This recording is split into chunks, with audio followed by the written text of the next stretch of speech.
तूफान कहते हैं।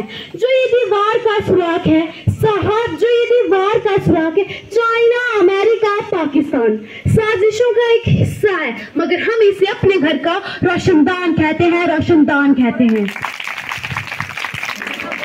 आदरणीय मुख्य महोदय, अध्यापकगण और यहाँ पर बैठे सभाजन, मैं गीता भगत 8वीं कक्षा की छात्रा आप सभी के सामने स्वतंत्रता दिवस के उपलक्ष्य पर अपने विचार आप सभी के सामने साझा करना चाहती हूँ। आजादी, आजादी का मतलब सिर्फ वही समझ सकता है जिसने कभी गुलामी की हो। हम तो सौभाग्यशाली, हमने तो स्वतंत्र भारत में जन्म लिया। यही तो आजादी की लो 1857 में ही चल चुकी थी, जो विशाल बनकर 1947 में देश को आजाद करवाए। प्राचीन, मध्यकालीन और वर्तमान भारत के उदाहरणों से मैं स्पष्ट करना चाहूंगी कि जब हम फिरंगियों के फेरे में फंस गए थे तो रंगदी बसंती चोला की एक आवाज पर टोलों के टोले उमड़ाते थे और उनके वंदे मातरम के नारों में खून में आने वाला 5 डिग्री का तूफान भी अंग्रेजी शासन की जड़ में तूफान ला लेता था। लोग मर जाते थे, मिट जाते थे, फांसी चढ़ जाती थी, वो भी अपनी देशभक्ति साबित कर रहे होते थे, क्योंकि उस दौर की देशभक्ति की कसौटी थी। इसके बाद 65 और 71 के युद्ध में अपने स्वार्थ दुआ देने वाली औरत जब घर की हालात ये हो जाए करती कि प्यार भी भरपूर गया, मांग का सिंदूर गया, नन्ही नूनी हालूं की लंगोटियां चली गई, छोटी छोटी बेटियों की चोटियां चली गई, बाप की कमाई गई, भाई की पढ़ाई गई, ऐसा एक विस्फोट हुआ पता ही चला नहीं, जिस्म की कई बोटियां चली गई, जिस्म की कई बोटियां चली गई। और आपके लिए तो एक आदमी मारा है साहब, किंतु मेरे घर की तो रोटियां चली गई, मेरे घर की तो रोटियां चली गई। वाले हालात पैदा हो जाने के बावजूद भी एक माँ अपने बेटे को सरहद पर दुश्मन के धज्जे उड़ाने पर भेज दिया करती थी और पत्थर में लिखाकर ये भेज दिया करती थी कि अम्मा ने खत लिखा है बड़े ही चाव से, अम्मा ने खत लिखा है बड़े ही चाव से, पुत्र मेरे न घबराना, एक इंच भी पीछे न हटना, चाहे जीत कर जाना, चाहे जीत कर जाना। इस तरह से पूरा परिवार अपने देशभक्ति साबित कर रहा होगा। तब देश बलिदान मांगता था, तब देश मर जाने को कहता, तब देश मिट जाने को, फांसी चढ़ जाने को कहता था। किंतु आज देश मर जाने को नहीं कहता, आज देश मिट जाने को, फांसी चढ़ जाने को नहीं कहता। किंतु मेरे विचार से अगर कोई व्यक्ति अपना काम पूरी मेहनत, पूरी ईमानदारी से करे ना, वही सच्चा देशभक्त है। मैं नहीं मानती कि फेसबुक और व्हाट्सएप की डीपी को तीर रंग में रंगना देशभक्ति है। यदि आप कहेंगे कि साल में हाथ में 2 बार तिरंगा ले लेना देशभक्ति है, तो मैं पूछना चाहूंगी कि फुटपाथ में रहने वाला बच्चा ट्रैफिक की छाव नंगे पांव जब तिरंगे बेच रहा होता है, क्या उसे आप उसकी देशभक्ति कहेंगे? नहीं, ये उसकी देशभक्ति नहीं है, उसके पेट की भूख की शक्ति है जो उसे ऐसा करने पर मजबूर करती है।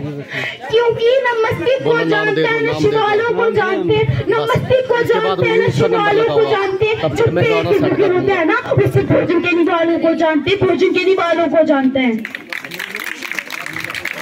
अपने परिवार, अपने समाज, अपने देश के समर्पण का भाव है सच्ची देशभक्ति, ताकि हर देशद्रोही ये समझ सके अगर तू परिंदा है ये आसमान तेरा, अगर तू परिंदा है ये शमशान तेरा, भाईचारे से रहना है तो राय समिति, वरना कब्र भी तेरी और कब्रिस्तान भी तेरा है। मजदूर को मजदूर समझे, मजबूर नहीं, गरीब को काम दीजिए, दान नहीं। और अगर दान देने की इतनी ही इच्छा है तो जीते जी दान दीजिए और मरने के बाद अंग दान देकर किसी मरते हुए को जीवन दान दीजिए, किसी मरते हुए को जीवन दान दीजिए। यही सच्ची देशभक्ति और यही सच्चा राष्ट्र प्रेम है। परंतु एक विचारिक बीमारी हमारे समाज में मुझे नजर आती है।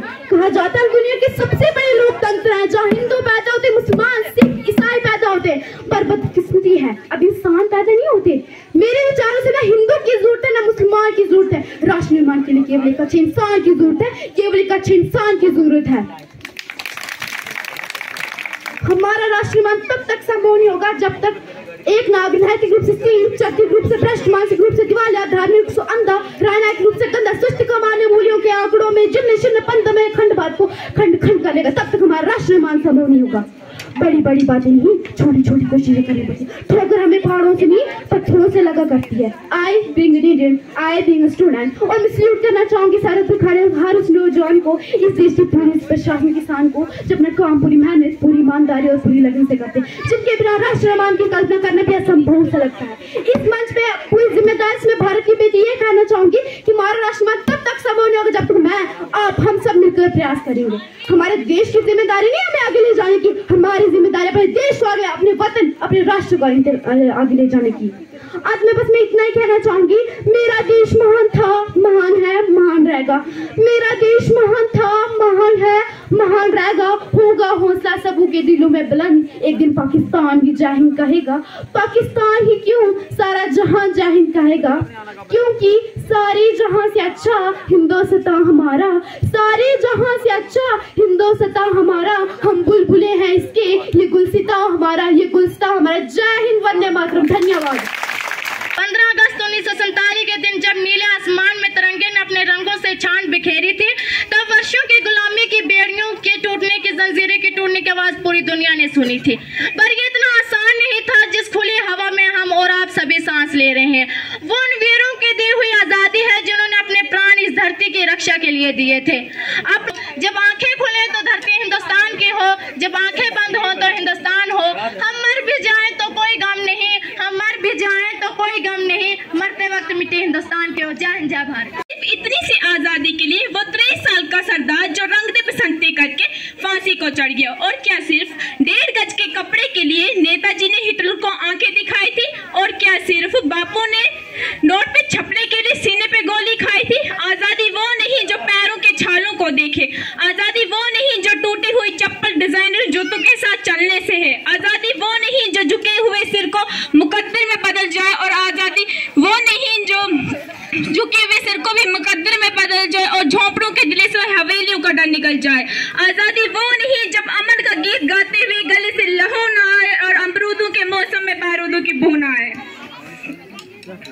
अधन्य मोदी अतिथिगण, यहाँ पर सब जन को मेरा नमस्कार। मैं सिमरन देवी 10वीं कक्षा की छात्रा आपके सामने स्वतंत्रता दिवस पर कहना चाहूंगी, और मुझे उम्मीद है कि आप ध्यानपूर्वक सुनेंगे। कि आजाद हिंदुस्तान नहीं होता अगर किसी माँ का बेटा वतन की खातिर कुर्बान नहीं होता। कि आजाद हिंदुस्तान नहीं होता अगर किसी माँ का बेटा वतन की खातिर कुर्बान नहीं होता। सारे रिश्ते नाते भूलकर सीने पे गोली खानी पड़ती है मेरे दोस्त, सारे रिश्ते नाते भूलकर सीने पे गोली खानी पड़ती है मेरे दोस्त। वतन की खातिर मरना इतना आसान नहीं होता, मरना इतना आसान नहीं होता। आज पूरा भारतवर्ष यहाँ पर इस मंच पर एकत्र होकर स्वतंत्रता दिवस की हार्दिक शुभकामनाएं। अगर आज हर भारतवासी खुली सांस ले रहा है तो उसके पीछे हर उस वीर योद्धा, हर उस वीर सपूत की कुर्बानी की गाथा छुपी है, जिन्होंने एकजुट होकर आंदोलन पर आंदोलन किया और अपने खून की नदियां बहाई और खून की होली खेलते हुए खून की होली खेली, पर अपने लक्ष्य को प्राप्त करने पर अड़े रहे। और अंग्रेज द्वारा लगभग 200 वर्ष तक हर भारतीय की छाती पे किए जाने वाले ताड़ों की जंजीर को विध्वंस करते हुए सन 15 अगस्त 1947 को सोने की चिड़िया जान मानने वाले उस देश को आजाद मुक्त बनाया।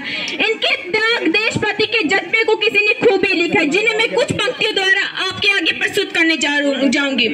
क्या समझोगे तुम उस युग में कि प्राण गंवाने का क्या डर था? क्या समझोगे तुम उस युग में कि प्राण गंवाने का डर क्या था?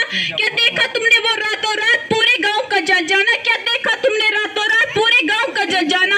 कहने को तो धरती अपनी थी पर भोजन का न नवाला था, पर भोजन का न नवाला था। धूप तोकती थी हर दिन, धूप तोकती थी हर दिन, पर घर में अंधेरा था। धूप तोकती थी हर दिन, पर घर में अंधेरा था।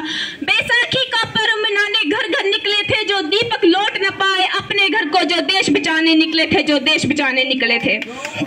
इन महान स्वतंत्रता सेनाओं की बदौलत आज हम पूर्ण रूप से स्वतंत्र हैं। और 15 अगस्त 1947 के पश्चात से जब से हमें स्वराज की प्राप्ति हुई है, तब से लेके आज तक हमारा भारत कई क्षेत्रों में आगे है और निरंतर प्रगति की है।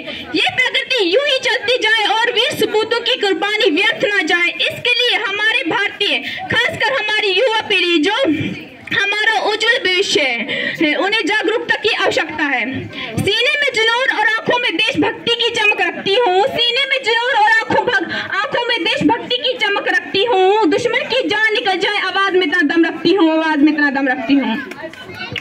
सांप्रदायिक जातिवाद और भाषावाद एक ऐसा दीमक है जो हमारे एकजुट और भाईचारे को दिन प्रतिदिन खोखला कर रहा है, खत्म कर रहा है। यहीं से प्रत्येक भारतीय को योद्धाओं की कुर्बानी को दिल में बसाते हुए एक संकल्प उठाना चाहिए कि देश हमारे सोने की चिड़िया था और सोने की चिड़िया है और सोने की चिड़िया ही बने रखना है। जय हिंद, जय भारत। सीने में जुनून और आंखों में देशभक्ति की चमक रखती हूँ, दुश्मन की सांसें थम जाए आवाज में इतनी धमक रखती हूँ। जैसे कि हम सब जानते हैं, आज स्वतंत्रता दिवस का पर्व भारतवर्ष के स्कूल, कॉलेज, गांव और कस्बे में राष्ट्रीय ध्वज को फहराते हुए बड़े हर्षोल्लास, उमंग और उत्साह के साथ मनाया जा रहा है, क्योंकि इस दिन हमारा देश आज़ाद हुआ था। अब बढ़ते हैं आज़ादी की ओर। दोस्तों, आज़ादी का मतलब केवल वही समझ सकता है जिसने कभी गुलामी की है। सोचो हम कितने भाग्यशाली हैं कि हमें स्वतंत्र भारत में जन्म मिला है। जब एक जवान देश की रक्षा करने के लिए बॉर्डर पे जाता है तो केवल एक ही जवान तैयार नहीं होता, बल्कि उसके बूढ़े माँ बाप के सपने, चूड़ी, बिंदी और तैयार होती हैं कई हसरतें। और जब आतंकवादी हमले में वो जवान शहीद होता है तो पता है क्या होता है? इस धरती माँ का सीना फट जाता है, रूह कांप जाती है, उसके बूढ़े माँ बाप चकनाचूर हो जाते हैं, उसके बूढ़े माँ बाप के सपने, वो चूड़ी, वो बिंदी, वो मुस्कान, सब एक सफेद कागज की तरह खामोश हो जाता है। और जब एक जवान शहीद होता है तो केवल एक परिवार नहीं रोता, बल्कि वह इंसान रोता है जो शहादत के मायने समझता है, वह नागरिक रोता है जो इस देश से प्यार करता है। और जब तिरंगे से लिपटे जवान को एक माँ आखिरी बार सीने से लगाती है तो केवल एक माँ नहीं रोती, बल्कि 33 करोड़ भारतवासी रोते हैं। बुझा है जिस आंगन का चिराग, उस घर की दीवारें भी रोई होंगी। बुझा है जिस घर का चिराग, उस घर की दीवारें भी रोई होंगी। खोया है जिन माओ ने लाल अपना, खोए हैं जिन माओ ने लाल अपने, न जाने वो माएं कैसे सोई होंगी। यही हमारे देश की सच्चाई है। आज हमारे जवानों के शौर्य पर सवाल उठाए जा रहे हैं। आज हमारे देश के राजनेता उनके शौर्य को राजनीति में ला रहे हैं। हमें ऐसे स्वार्थी और सस्ती नेतागिरी करने वाले नेताओं की जरूरत नहीं है, क्योंकि ये भारत देश अब 1962 वाला देश नहीं रहा। ये देश अब न कभी रुकेगा और न कभी झुकेगा। आज हमारे जवानों ने छोटी छोटी आंखों वाले चीन को भी पीछे हटने के लिए मजबूर कर दिया है। न जाने कितने कुर्बान हुए हर पल हर क्षण में, न जाने कितने कुर्बान हुए हर पल हर क्षण में, तब की स्वतंत्रता का पर्व आया हमारे जीवन में। हमें इस दिन ये प्रण लेना चाहिए कि हम उन शहीदों के बलिदान को नहीं भूलेंगे जिन्होंने हमें आजादी का उपहार दिया है, और कभी ऐसा काम नहीं करेंगे जिससे हमें प्रधानता का मुंह देखना पड़े। अंत में मैं अपनी वाणी को विराम देते हुए कहना चाहूंगी कि दोस्तों, इतनी सी बात हवाओं को बताए रखना, रोशनी होगी चिरागों को जलाए रखना। इतनी सी बात हवाओं को बताए रखना, रोशनी होगी चिरागों को जलाए रखना। लहू देकर की है जिस तिरंगे की हिफाजत हमने, लहू देकर की है जिस तिरंगे की हिफाजत हमने, ऐसे तिरंगे को सदा दिल में बसाए रखना। जय हिंद, जय भारत।